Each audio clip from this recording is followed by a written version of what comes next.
Alors, bonjour, chers bien-aimés. Ce matin, je voudrais vous parler de la formation du disciple. Amen. Donc, nous parlons de la formation du disciple. Et nous pouvons voir l'appel à devenir disciple dans Luc, chapitre 4, le verset 25 au verset 27. Luc chapitre 4, le verset 25 au verset 27. Alors, je fais la lecture. De grandes foules faisaient route avec Jésus. Il se retourna et leur dit, si quelqu'un vient à moi, et s'il ne hait pas son père, sa mère, sa femme, ses enfants, ses frères et ses sœurs, et même sa propre vie, il ne peut être mon disciple.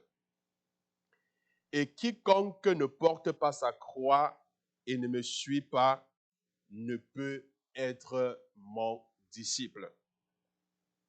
Alors, bien-aimé, il est important de faire des disciples à l'Église. Est-ce que vous comprenez? Ce n'est pas tous ceux qui sont à l'Église qui sont des disciples. Qui est un disciple? Quand on parle d'un disciple, qu'est-ce qu'un disciple? Un disciple, c'est tout simplement un adepte de Jésus. Un disciple, c'est un imitateur de Jésus. C'est un suiveur discipliné de Jésus. Un disciple, c'est celui qui fait comme Jésus fait, qui se comporte comme Jésus, qui agit comme Jésus. Dans des situations difficiles, un disciple, c'est celui qui se pose la question, si Jésus était à ma place, que fera-t-il? Bien-aimé, un disciple, c'est celui qui a tout abandonné pour suivre Jésus. Il a renoncé à sa propre vie, il a renoncé à sa famille, il a renoncé à ce qu'il a de plus cher pour suivre le Seigneur Jésus. Vous savez, il y a des personnes qui décident de plaire à leur famille, plaire à leur papa, plaire à leur maman, que de plaire à Jésus, que de suivre Jésus.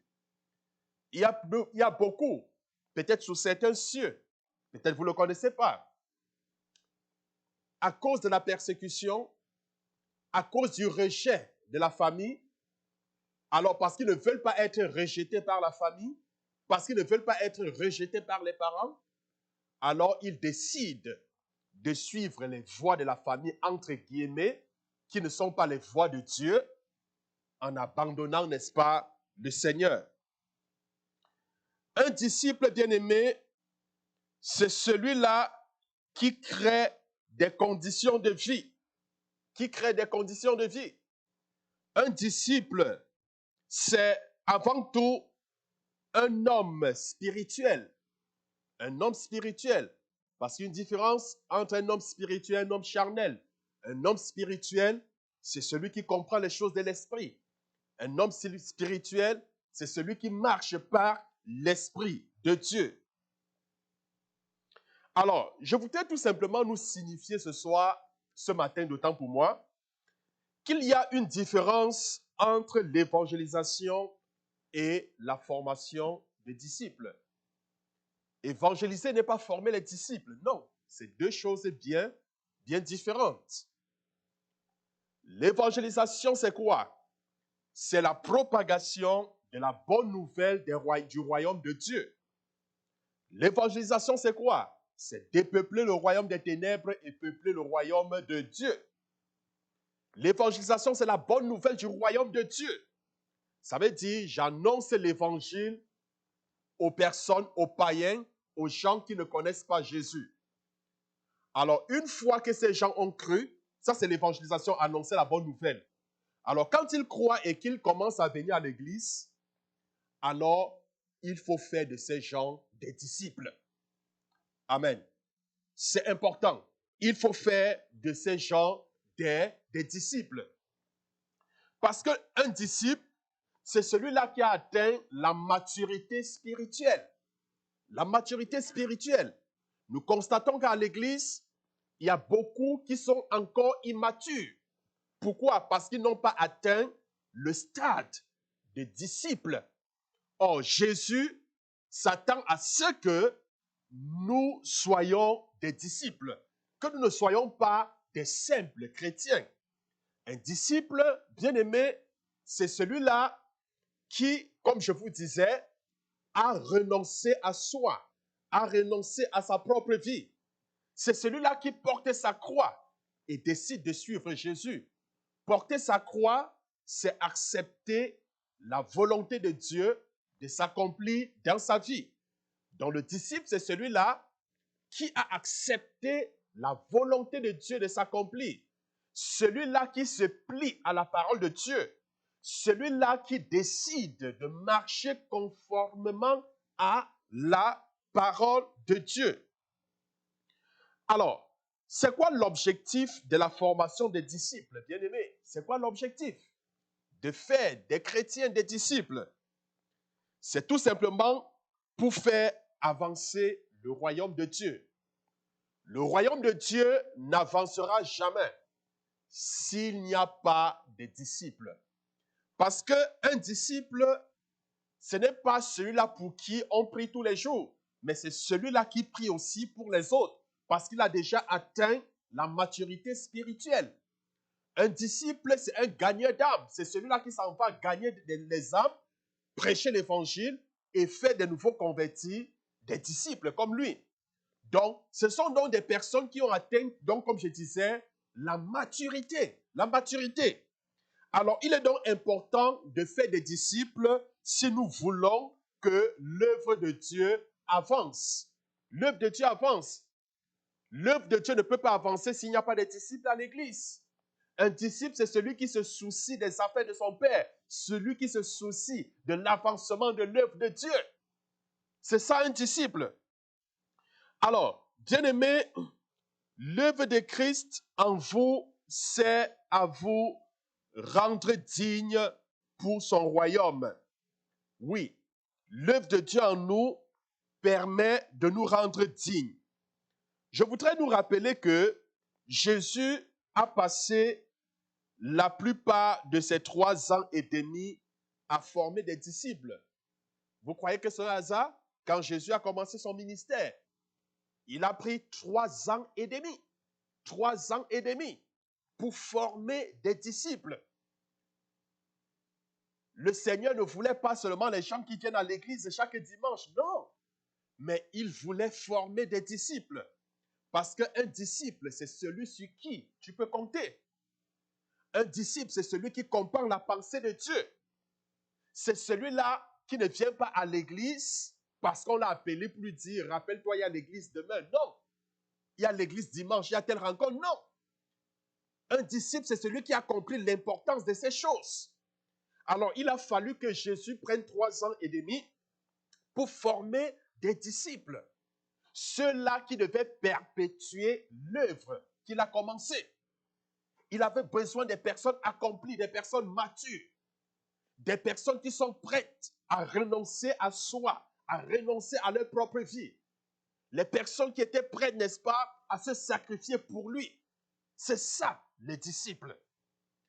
Alors, bien-aimés, cette lettre ont été écrites à cette église, surtout pour résoudre les problèmes charnels dans ces églises. Nous voyons dans Apocalypse, chapitre 2, le verset 3, il y a 7 lettres qui ont été écrites à cette église. Et ces lettres, en fait, c'était pour résoudre les problèmes charnels dans ces églises. Et très souvent, les problèmes surgissent à cause du manque de maturité. Parce qu'on n'a pas atteint le stade de disciple. Alors, on se retrouve dans n'importe quoi. Paul a écrit la plupart de ses épîtres, en fait, pour corriger les problèmes dans l'Église. Si, dans des conditions de vie adéquates, si les conditions de vie adéquates ne sont pas créées dans l'Église, le royaume de Dieu, en fait, ne pourra pas avancer. Est-ce que vous comprenez? Donc, il est important de créer des conditions de vie adéquates dans l'Église afin de faire avancer le royaume. Et l'apôtre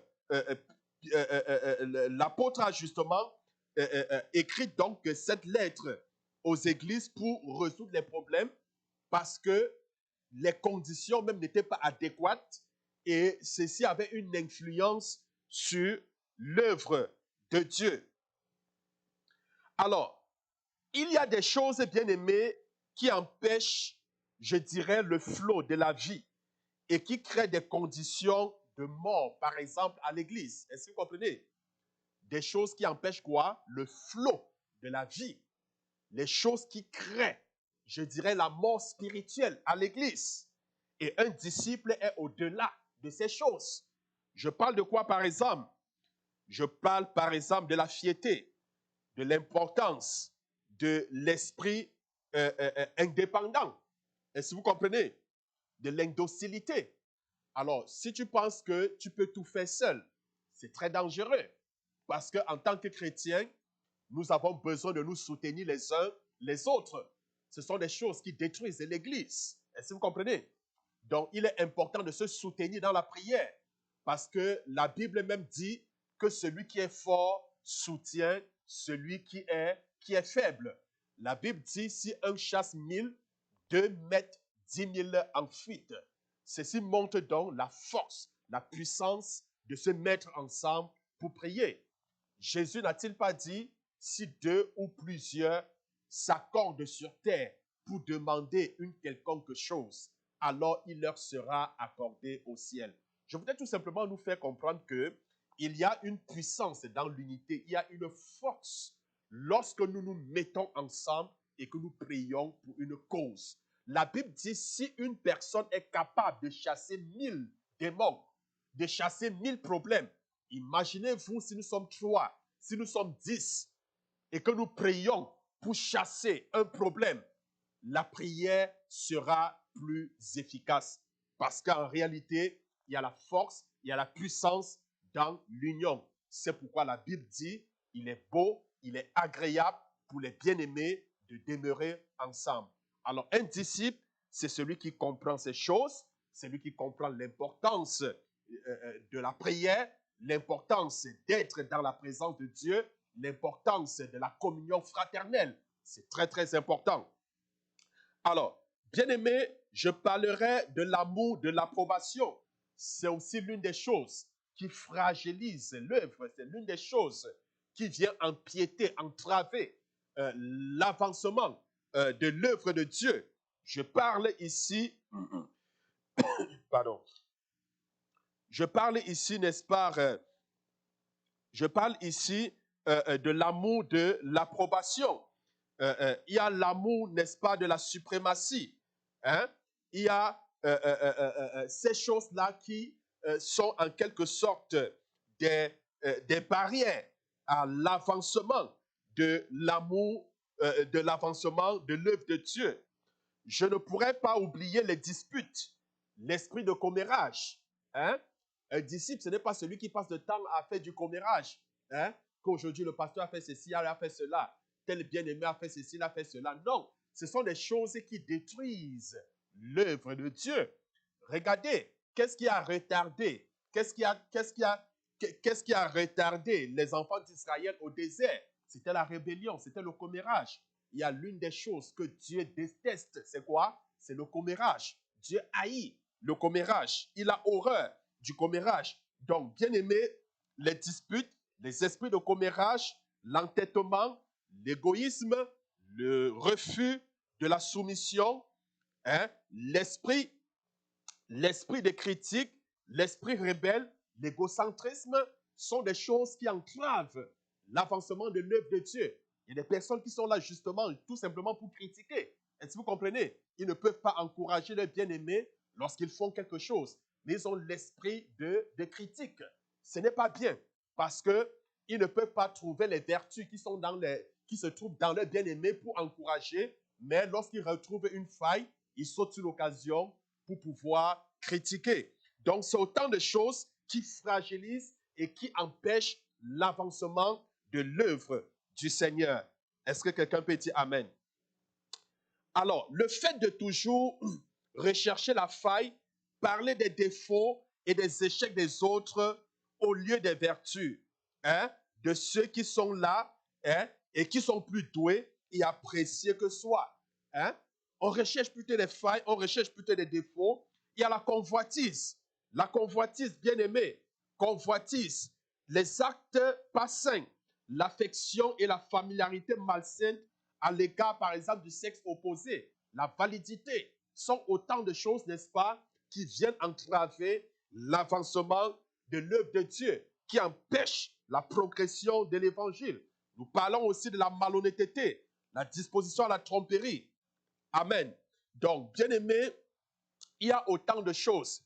Et puis, parmi ces choses, je parlerai, n'est-ce pas, de la formalité. La formalité, il y a des gens qui font des choses juste par formalité. Ils font juste par formalité. Et ceci crée comme la mort spirituelle. Est-ce que vous comprenez? Ils ne comprennent pas les enjeux, ils ne comprennent pas l'importance de faire certaines choses. Ils ne comprennent pas l'importance de prier. Ils ne comprennent pas l'importance de jeûner. Ils ne comprennent pas l'importance d'assister aux réunions, aux réunions de prière.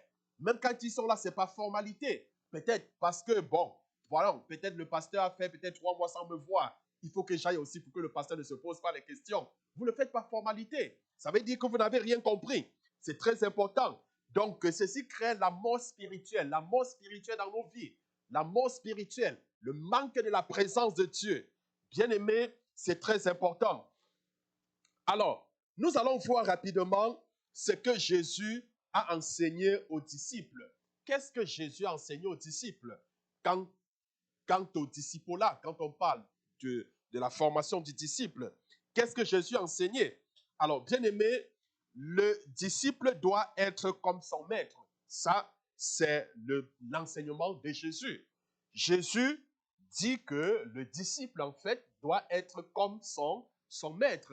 Il doit être comme son maître parce que c'est un imitateur. C'est un imitateur. Est-ce que nous pouvons prendre nos Bibles dans Matthieu chapitre 10, le verset 24 au verset 25. Matthieu chapitre 10, le verset 24 au verset 25.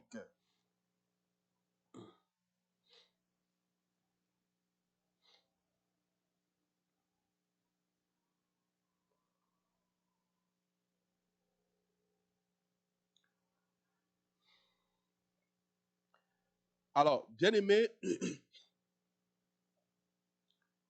Matthieu, je vous ai dit Matthieu combien? 24, je m'excuse. Matthieu 10, d'autant pour moi. Matthieu chapitre 10, verset 24 au verset 25. Est-ce que vous y êtes? Alors, le disciple n'est pas plus que le maître, ni le serviteur plus que son Seigneur. Il suffit au disciple d'être traité comme son maître et au serviteur comme son Seigneur. S'ils ont traité le maître de la maison Belzébuth, à combien plus forte raison appelleront-ils ainsi les gens de sa maison? Alors, bien aimés, nous devons être comme le maître, d'accord? Nous devons être comme Jésus, parce qu'en fait, nous sommes ses imitateurs. Alors, la Bible dit également, avant de poursuivre dans le commentaire, dans Luc au chapitre 6, le verset 40. Luc chapitre 6, le verset 40. La Bible dit, le disciple n'est pas plus que le maître, mais tout disciple accompli sera comme son maître.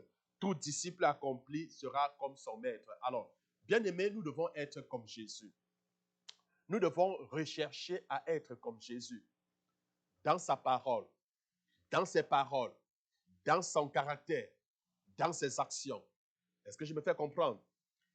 Pourquoi est-ce qu'on a appelé les disciples de Jésus chrétiens. D'où vient ce nom chrétien? Ça vient d'Antioche.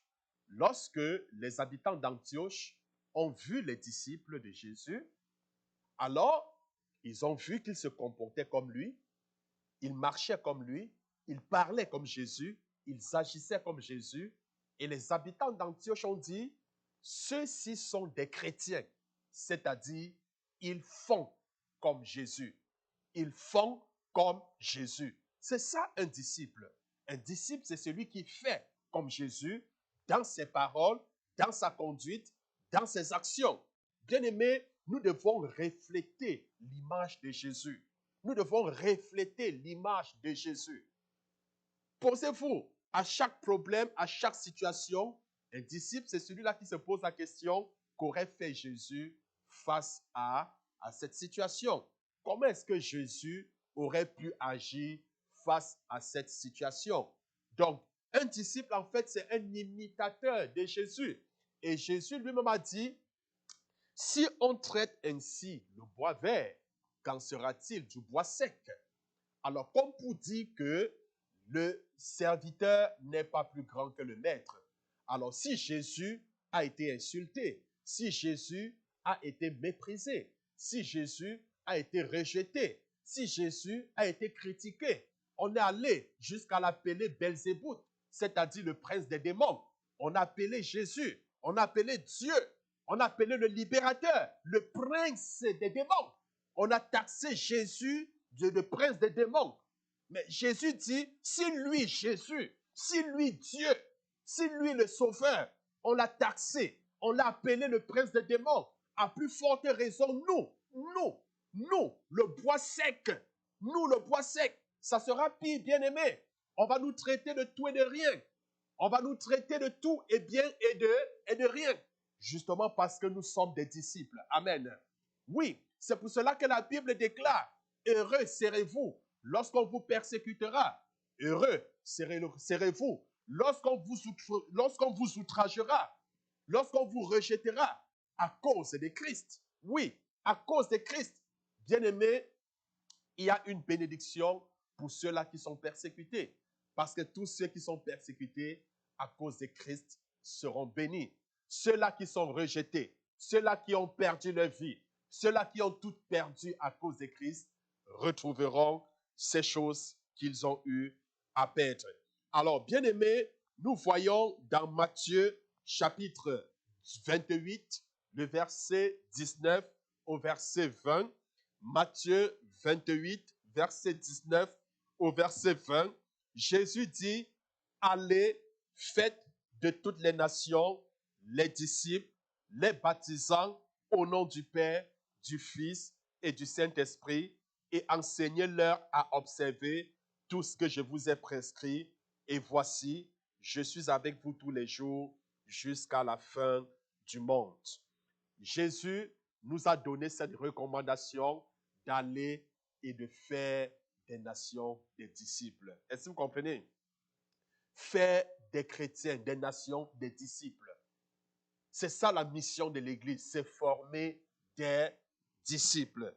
Former des disciples. Et nous pouvons voir également dans Luc. Luc au chapitre 9, le verset 62. Luc chapitre 9, le verset 62.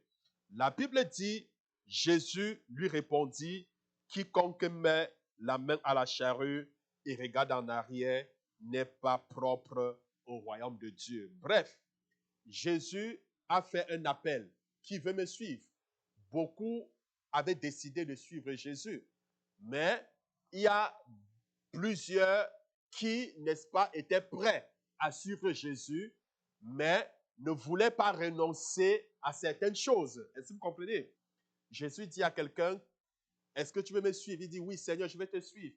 Mais attends d'abord que j'aille ensevelir mon Père. Jésus dit, écoute, laisse les morts enterrer les morts, toi viens et suis-moi.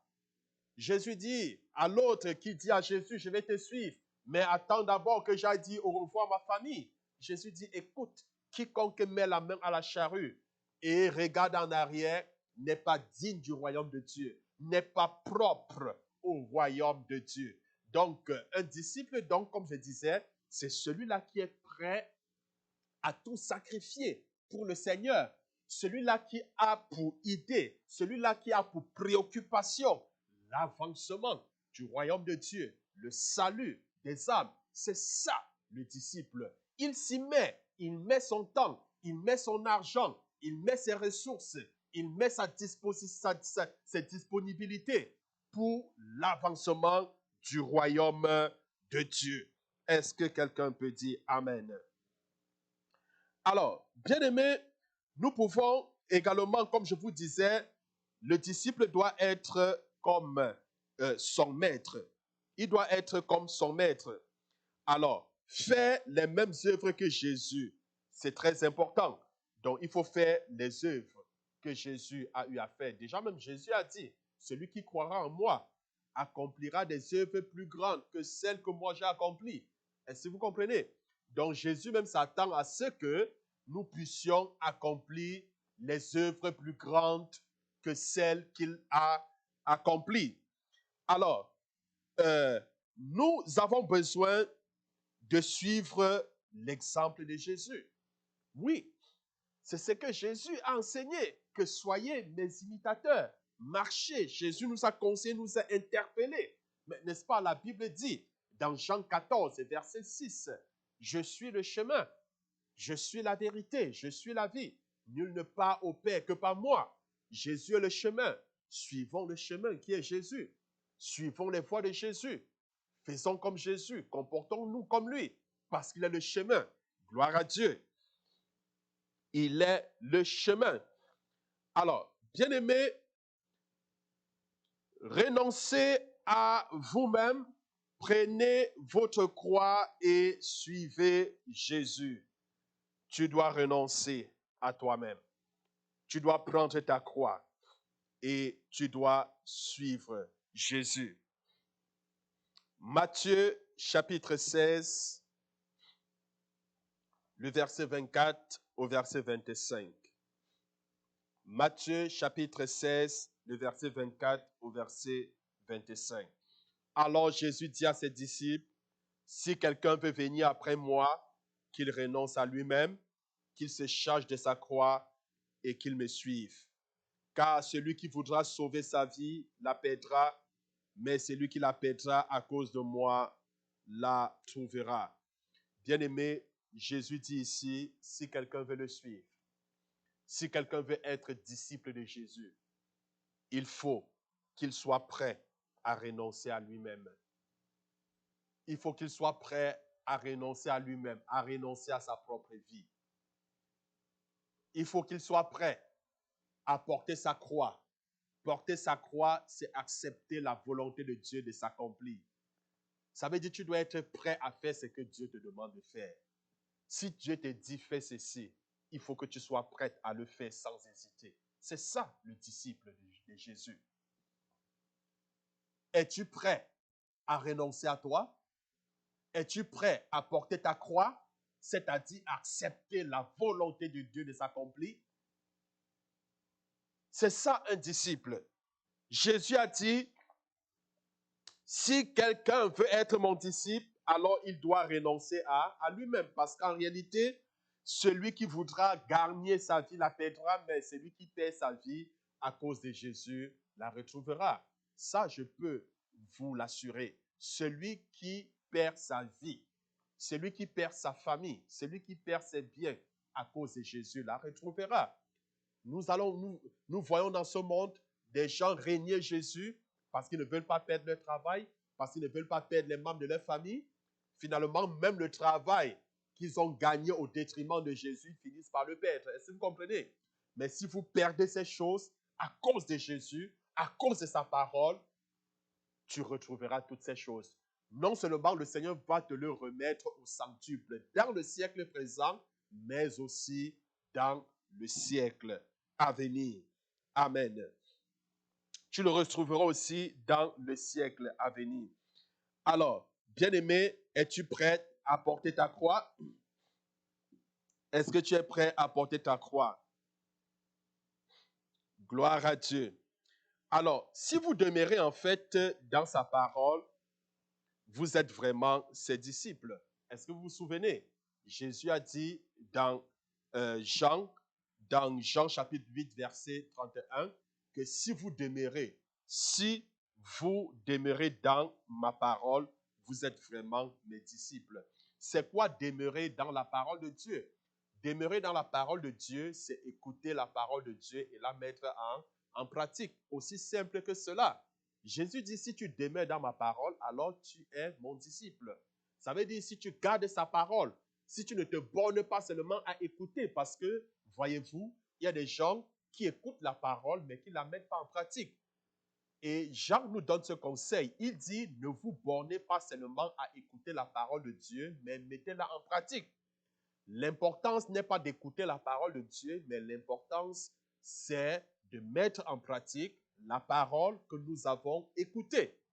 Parce qu'à partir du moment où vous mettez en pratique la parole de Dieu, vous actionnez en quelque sorte la puissance de Dieu dans votre vie. Parce que la parole de Dieu qui n'est pas mise en pratique dans votre vie ne sert à rien. Et c'est ça la marque de notre obéissance. Notre bénédiction est liée à notre obéissance. C'est en ce moment même que Dieu va nous bénir parce que nous avons décidé de mettre en pratique sa parole. Alors, bien-aimés, je voudrais tout simplement voir avec vous les choses qui étouffent la parole de Dieu dans nos vies et la rendent infructueuse. Il y a les choses qui étouffent la parole de Dieu dans nos vies et la rendent infructueuse. Alors, à cet effet, nous allons prendre nos Bibles dans Marc chapitre 4, le verset 3 au verset 20. Marc chapitre 4, verset 3 au verset 20.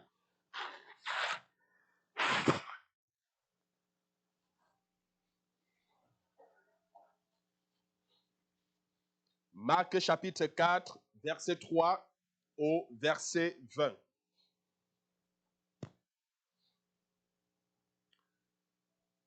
Écoutez, un semeur sortit pour s'aimer.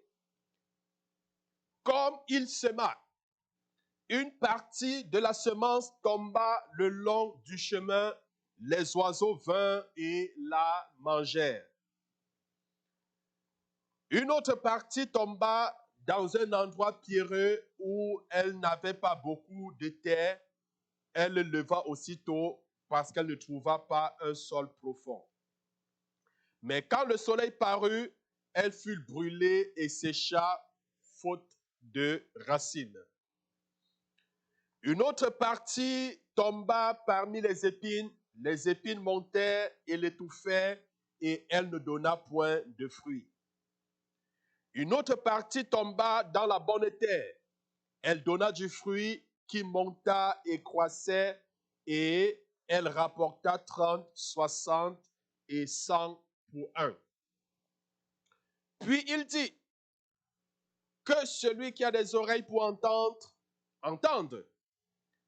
Lorsqu'il fut en particulier ceux qui l'entouraient avec les douze l'interrogeaient sur les paraboles. Il leur dit, c'est à vous qu'a été donné le mystère du royaume de Dieu, mais pour ceux qui sont dehors, tout se passe en parabole, afin qu'en voyant, ils voient et n'aperçoivent point, et qu'en entendant, ils entendent et ne comprennent point, de peur qu'ils ne se convertissent et que les péchés ne leur soient pardonnés. Il leur dit encore, vous ne comprenez pas cette parabole, comment donc comprendrez-vous toutes les paraboles? Comment donc comprendrez-vous toutes les paraboles? Le semeur sème la parole. Alors, écoutez donc l'explication. Je suis en train de vous présenter en fait des choses qui aujourd'hui étouffent la parole de Dieu dans nos vies et nous empêchent ainsi de grandir. Jésus a dit, si ma parole demeure en vous, alors vous serez mes disciples. Si la parole de Dieu ne demeure pas en toi, tu ne peux pas être le disciple de Jésus. La parole de Dieu qui demeure en toi, c'est la parole que tu écoutais, c'est la parole que tu as gardée, qui est restée, et c'est la parole que tu mets en pratique. Souvent, certains, quand ils écoutent la parole de Dieu, ils retournent à la maison. Qu'est-ce qu'on a dit à l'église? Ils seront incapables de te dire un mot, deux mots sur ce qui a été dit. Pourquoi? Mais ils ont reçu la parole était sémée. Et qu'est-ce qui s'est passé? Le diable est venu, il a enlevé cette parole de peur qu'il ne s'accroche, de peur qu'il croie et qu'il soit sauvé. Alors, j'explique donc la parabole. La parabole, elle doit expliquer. Le semeur qui sort pour s'aimer, parce que la Bible dit qu'il y a un semeur qui est sorti pour s'aimer. Alors, lorsqu'il sortit avec la graine, il y a une partie de la graine qui est tombée le long du chemin. Les oiseaux du ciel se sont précipités, ils ont mangé la graine. Il y a une partie de la graine qui est tombée dans un sol qui n'était pas profond. Alors, lorsque la graine s'est levée, le soleil et tout, faute de racines, elle est morte. Et une autre partie de la semence qui est tombée, n'est-ce pas, dans un sol rocheux. Hein? Le sol rocheux, ça veut dire les racines ne peuvent pas aller en profondeur. Une fois que ça s'élève, mais parce que les racines ne peuvent pas aller en profondeur, la graine meurt. Est-ce que vous comprenez? Il y a une autre partie, n'est-ce pas, de la semence qui est tombée dans une terre épineuse. Prenez une semence, je ne sais pas trop, peut-être du haricot, je ne sais pas trop, peut-être du blé, mettez dans un sol où il y a des épines. Alors, les épines vont étouffer la graine et l'empêcher de grandir. Alors, la Bible dit la graine s'est mise à pousser avec les épines. Et qu'est-ce qui s'est passé? Les épines ont étouffé la graine et ont empêché la graine de grandir. Et une autre partie, n'est-ce pas, de la semence qui est tombée dans une terre fertile. Alors, elle a produit. On pouvait voir un grain produit 60, produit 100, parce qu'elle est tombée dans une bonne terre. Alors, Jésus donne donc l'explication de la parabole. Il dit en fait que le semeur sème en fait la parole. La parole, c'est donc ça, la semence. Alors, les uns sont le long du chemin où la parole est sémée. Quand ils l'ont entendu, aussitôt Satan vient et enlève la parole qui a été sémée en eux. Donc ici, ce sont des gens qui reçoivent la parole de Dieu. Est-ce que vous comprenez? Aussitôt qu'ils ont reçu, qu'est-ce qui se passe? Le diable vient enlever la parole, de peur qu'ils ne mettent en pratique cette parole et que cela produise les bénédictions de Dieu dans leur vie. De peur qu'ils ne mettent en pratique cette parole et qu'ils soient sauvés. Ça, c'est la semence qui tombe tout le long du chemin dont les oiseaux viennent s'en emparer. Les autres, pareillement, reçoivent la semence dans les endroits pierreux.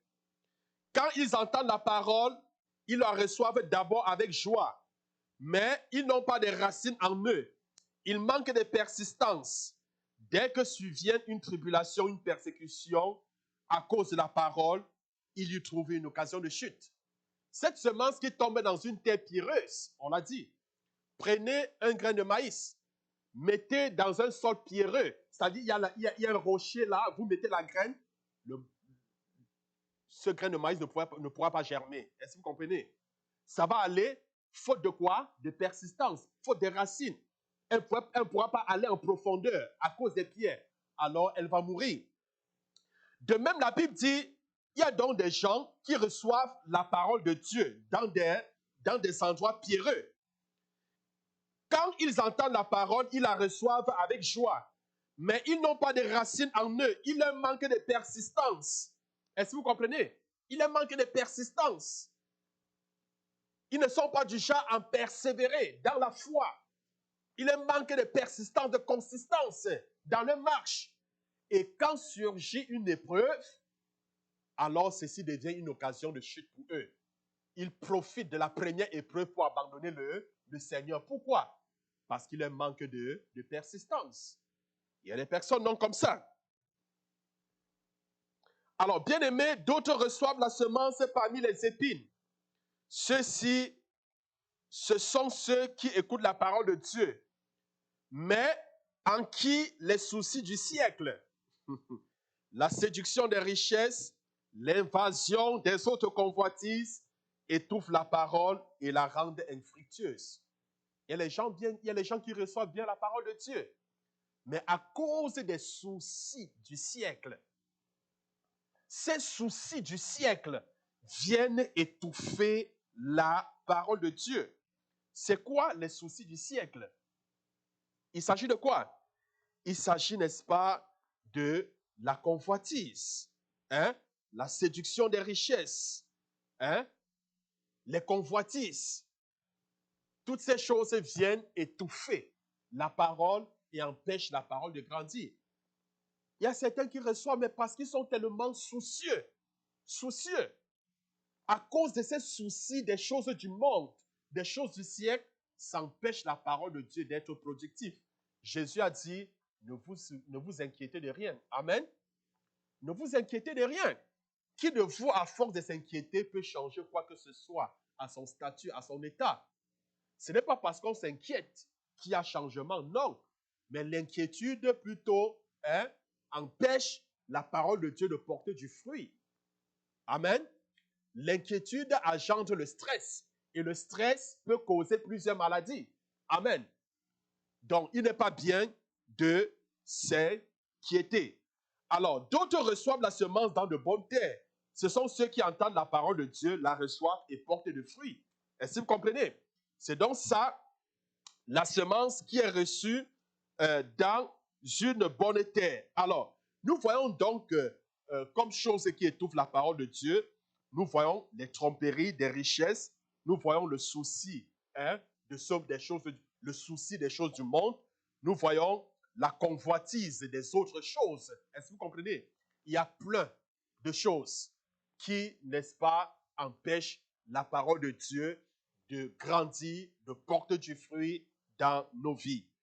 Alors, bien-aimés, je voudrais donc chuter en disant ceci. Il faut permettre à la parole de Dieu de demeurer en nous. Ainsi, nous porterons des fruits et nous serons ses disciples. Amen. Si tu permets la parole de Dieu de demeurer en toi, si tu bannis de ton cœur les convoitises, les soucis du monde, si tu prêtes l'oreille, attention à sa parole, si tu es prêt à suivre Jésus, à persévérer, la parole de Dieu portera du fruit, n'est-ce pas, dans ta vie. Alors, bien-aimés, que le Seigneur vous bénisse. Amen. Es-tu prêt à être disciple de Jésus? Es-tu prêt à être disciple de Jésus? Alors, si tu es prêt à être disciple de Jésus, tu dois être prêt à porter ta croix. Tu dois être prêt à renoncer à toi. Tu dois être prêt à faire ce que Jésus te demande de faire. Tu dois garder sa parole dans ton cœur. Amen. Tu dois garder sa parole dans ton cœur. Tu dois marcher conformément à sa parole, Tu dois chercher à être un imitateur de Jésus dans sa parole, dans sa conduite, dans ses actions. Fais comme Jésus a fait. Bien-aimé, que le Seigneur vous bénisse. Je voudrais que tu baisses tout simplement la tête et que tu parles à Dieu ce matin. Parle au Seigneur ce matin. Tu as écouté sa parole. Est-ce que tu voudrais être un disciple de Jésus? Si c'est le cas, je voudrais que tu parles à Dieu. C'est entre Dieu et toi. Je voudrais que tu dises au Seigneur, je voudrais être un imitateur de Jésus. Je voudrais être un suiveur discipliné de Jésus.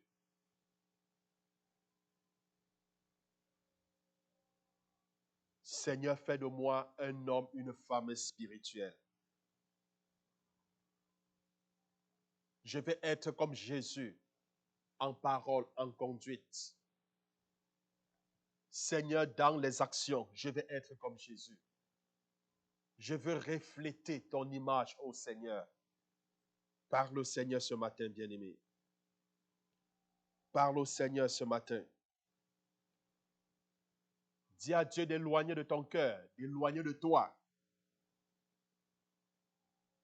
les soucis de ce monde.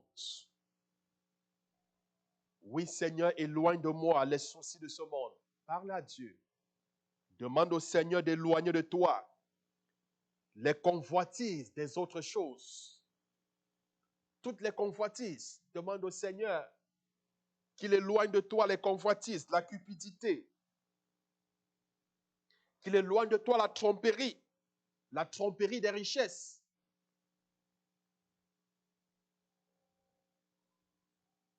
Demande au Seigneur qu'il t'accorde la grâce de porter ta croix.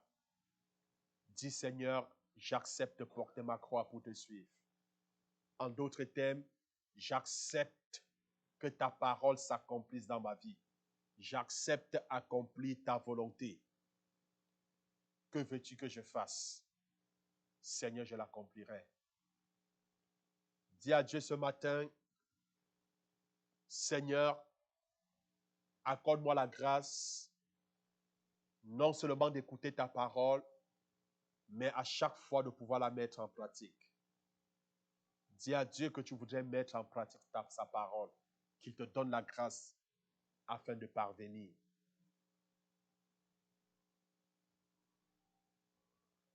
Dis au Seigneur qu'il crée en toi la faim et la soif de sa parole, qu'il fait de toi un homme, une femme de prière, de jeûne.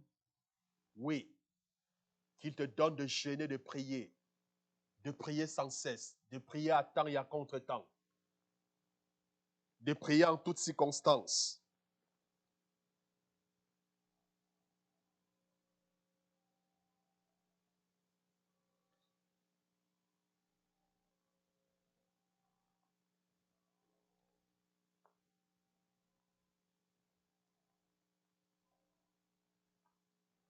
Au nom de Jésus. Amen. Amen. Bien-aimés, je vous souhaite un bon dimanche. Que le Seigneur vous bénisse. Amen.